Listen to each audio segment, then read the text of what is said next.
Well, it's the Johnny Herbert Challenge, or Johnny Herbert Karting Challenge, and I've done charities mainly down in London for about 15 years, and about 4-5 years ago we stopped it because it was becoming a bit too expensive.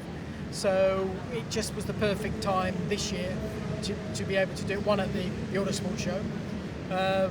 Obviously, unfortunately with Dan Weldon last year having that accident and losing his life in the States, it was good for his memory, but also because of his charity that he supported with the Alzheimer's Society, which I know his mother has. So it's all sort of worked in a very good way. So we have memories of Dan. There's some guys out here who used to race with him in karting, and then his success he had at the Indianapolis 500 in winning that. And then of course then the charity that we're always trying to support different ones. I've always done children's charities, so it's good to actually do something a little bit different, and it's great that we got some good support from some young drivers coming through, to a couple of girls who are out there as well, and to the older podgy boys from the past. So it's worked out very, very well, except I'm not fast enough at the moment. But if I get time I still do it, and there are events that I still do. Natalie Pinkham, who's part of the Sky team, she did a charity at Rye House in Hoddesdon, where I did my first couple of races there. So there is still events that come up that we still want to do. I have a kart. It's somewhere in Italy. I don't actually know where it is, but I've had one, and I had one for a while when I was down that way.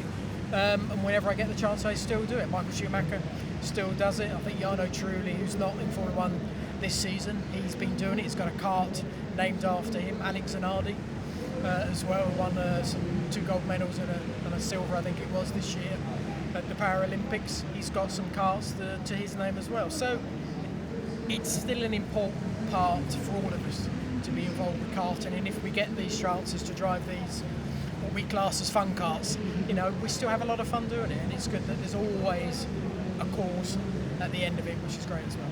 Well, I've heard of Kart Force for the last couple of years when it all started, and it's what I've liked about it is it's the perfect thing for these guys who've been through a bit of a traumatic experience with everything that has gone on in their lives, but it enables them, being if they've lost their legs or arms or whatever, to actually get involved as a team in a sport, a competitive sport, but you can have fun at the same time. And it's so good, it's so clever how they've got this, steering wheel set out the way it is, that they can still drive. And that's what's important for, I think, for anybody. And I can relate to it because I broke my ankles quite badly about 20-25 years ago.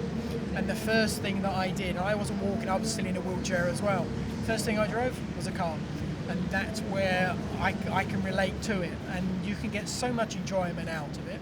And when I drove for the first time, straight from a wheelchair, the exhilaration I got from doing it was absolutely immense. And it wasn't just, well, I'm poodling round. I wanted to go as fast as I possibly could. I wanted to improve, and that's exactly what Kart Force will enable.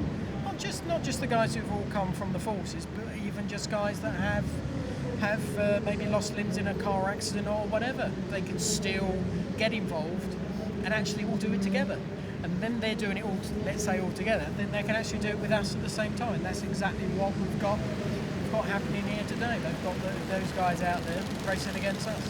I think it's important for motorsport to be open to disabled people, yes, because I think there's no reason on this earth that we see all other sports. We saw the Paralympics and how wonderful that was, with all the stories involved with that.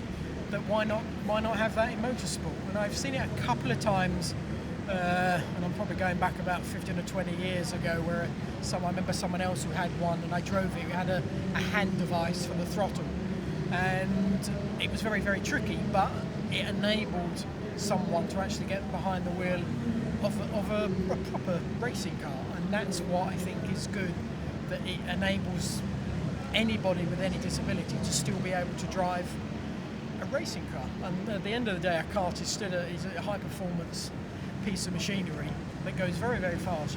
These type of karts are probably doing 60 odd miles an hour here. You can actually then move that onto a proper racing car where they were doing 100 miles an hour. And there's no reason on this earth why no one can adapt to that. I think I could be able to do that. If I could do it, I think these guys and girls can do the same thing. So the opportunity is there. It's great the Kart Force is sort of there as well. I know there's a few other different things that are going on. There's 3 cars in the Paris-Dakar as well, racing out there. So again, there is more and more involvement, and it's great that the guys and girls of the forces are actually the ones that are actually getting more involved, and actually maybe bringing awareness of that to the fore, which is great.